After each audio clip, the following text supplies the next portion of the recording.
Welcome back to the Justice Factor. John Jeffrey, a member of the Parliamentary Committee on Justice, says, and I quote, "We cannot accept that the public protector can present her report and ask for more millions to spend as she wishes without being able to question how she is spending what she has already been given," close quote. Is he interfering or does he have a point? Public Protector Thuli Madonsela joins us now.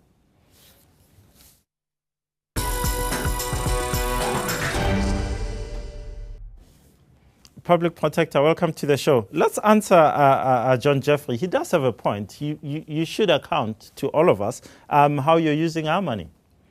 Good morning, Justice. Good morning. Good morning to the viewers. If you forgive me just to say my condolences to the Mbuya. Public Protector, I'm just going to stop you there. I'm going to stop you there. We seem to have a problem with your sound. We're going to ask someone to come in and look at it while we consider some of the issues. I think one of the issues that really interests me is that people keep on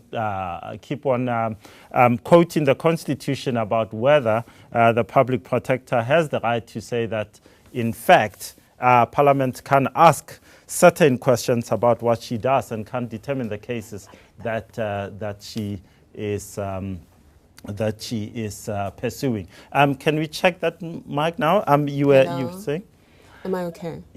Yes. Okay. I think we're happy with the sound now.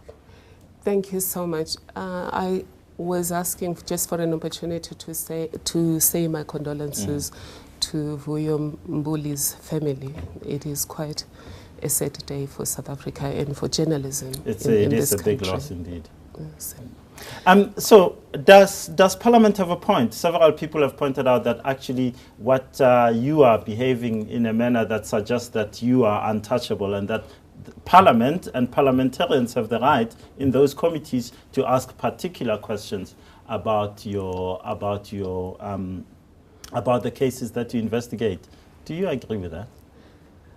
Firstly, Mr. Jeffrey is right that the Public Protector is accountable to Parliament, and two, that the Public Protector can't spend willy-nilly on her own without some input from Parliament. He's wrong, though, when he says that. That includes specifically asking me why I did a particular investigation and that I was wrong in doing that investigation. What's so wrong about that? I mean, the Constitution, Section 9.2 of the Constitution says nothing prohibits the discussion in Parliament of a matter that is being discussed. I'm glad you mentioned that because it emerged actually the first person to use that was from my office, but forgot to tell the people who are being given that section that the section is not an accountability section. That section is a contempt of the Public Protector section. It's actually there to protect me from contemptuous pronouncements as I'm busy with the case or at the end of the case. But it then says whether I'm busy with the case or I've ended my dealings with that particular case, Parliament may comment on that case. It's happening right now. As I'm dealing with the matter of Minister Dina Pule, Parliament is having its own session on that matter. If I were a court of law, it would be said that the matter is sub judice and then nobody is supposed to comment.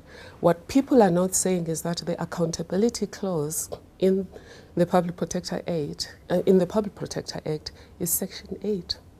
And what does Section 8, what sort of powers does Section 8 give you then?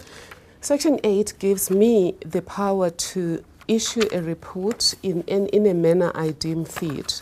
And then secondly, that if the Speaker of Parliament or the chairperson of the NCOP wishes to have me present my report, I may be invited.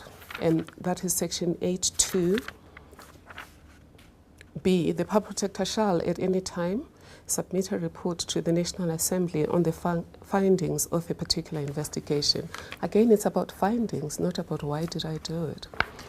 And isn't it proper, though, for parliamentary committees to stand up and say, well, you seem to be involved in labour matters, and this is particularly the case that refers to the National Consumer Body, that this seems to be a how shall I put it, a labour matter that should go to the CCMA rather than be investigated by yourself with 23,000 cases on your It's improper to ambush the public protector. Firstly, that case was outside the year under review. That case is in the financial year 2013 to 2014, because I did it in April. Secondly, if Parliament is interested in any specific case, this Act provides for the mechanism where the Speaker of Parliament would invite me to present. In that case, you'd get the context of the whole case. If you read that case, for example, it is not a labour matter. It is clearly an issue of abuse of power. It's the same case if I were to complain that the Minister of Justice is interfering with the exercise of my powers. Tell me, Justice, is that a labour matter? Me being a public protector, because the NCC is a watchdog as well. On the basis of the facts at hand right now, I don't think it's a labour matter, but I'm prepared to give Mr. Jeffrey the benefit of the doubt there. I do want to ask you, you've suggested that people who quote Section 9.2 of the Constitution are people in your office. You're suggesting that Mr. Jeffrey seems to have taken his facts elsewhere. Is there politics here? Are people gunning for you and your office? I really don't know what is happening, but what I have said is that I need to meet with the Speaker, the chairperson of the Justice Portfolio Committee, to normalize relations so that we can function according to the Constitution and the law. As I have said, this Act is very clear how Parliament may request a debate, a full debate on a case. In that case, you're not going to cherry pick, you'll get the whole context. And it's a parliamentary debate, by the way, not a portfolio committee debate. Are people in your office being manipulated to undermine you? I have been informed that people are using people in my office, and this is not the first time I've seen that. There is a person who informed me that that's happening, and I openly did say that, and I said that if there's an opportunity that that person can speak to the Speaker of Parliament, to whom, by the way, I'm administratively accountable to the Speaker of Parliament. My relationship with portfolio committees is exactly the same relationship that ministers have with portfolio committees. My relationship administratively is to the Speaker of Why would someone want to, and you've been quoted as saying every time there's a big investigation, people are trying to light fires behind you. Why would people want to do that? I think somebody needs to get to the bottom of it. Why is it that people would meet with people from my office without me? For example, I mean, let me be honest about one of my staff members. The Deputy Public Protector wrote a letter to Parliament. He had been part of my team the night before when we prepared from Parliament. Good spirits, all of us talking about what's likely to come up and how do we prepare for it, how do we accommodate previous concerns by Parliament, have we adequately accommodated them? And as a team we thought we had accommodated previous concerns, and then we moved, and then there was this.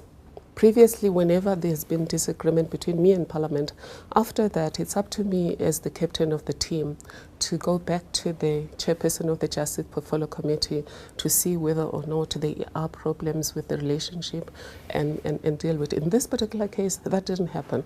I met with the Deputy Public Protector afterwards. He never told me that he had written a letter to Parliament. But when I finally asked him, having now been confronted by the media, he told me two things. The first one was that he met with members of Parliament after our portfolio committee meeting that day. Secondly, he wrote the letter because he was worried that the chairperson was angry. What does that do to your relationship with your deputy? Are you speaking to each other? Are you going to be able to work together going into the future? Certainly we're speaking to each other. We're members of a team. Team members do have disagreements here and there. On the same day the media confronted me, I asked him what happened and I told him how I expect us to do business. On Friday, we had our executive committee meeting, which is EXCO. We had a closed session where again I engaged with him about my disappointment over what happened and my request that we do business differently. I also confronted him with the allegations that it has been said that he said he's not accountable to me, he's directly accountable to Parliament and he's not my staff member, and he denied both. So as far as I'm concerned, we're okay. In fact, when I left the open EXCO meeting, when I left to meet with the Minister of Finance, I left him in charge of that meeting. And yet, there's a problem here. If you're a team, and we here at ETV are one team, but one of us goes and speaks to the media or other players disregarding our collective position, even if we don't like it, then two heads are going in two different directions. At that stage, I must indicate that we had never discussed this because it was an ambush question, the whole question of being asked specifically on a case. The Public Protector has been in existence for 19 years. This whole questions about you shouldn't do labour matters, you shouldn't do justice matters, have not arisen in 19 years. If you look at Public Protector reports, you will see that. By the time I got back to my office, already staff had pulled out more than a dozen reports that had never been questioned. So he entered the fray, not necessarily because he knew what the team position had been. He knew what I had articulated as the Public Protector in Parliament. Public Protector, I'm going to stop you there. We're going to go to an ad break, and then when we come back, we're going to talk about your outstanding Ngandla report into Dinapule and others. After the break, we continue our conversation with Public Protector Thuli Madonsela. Stay with us.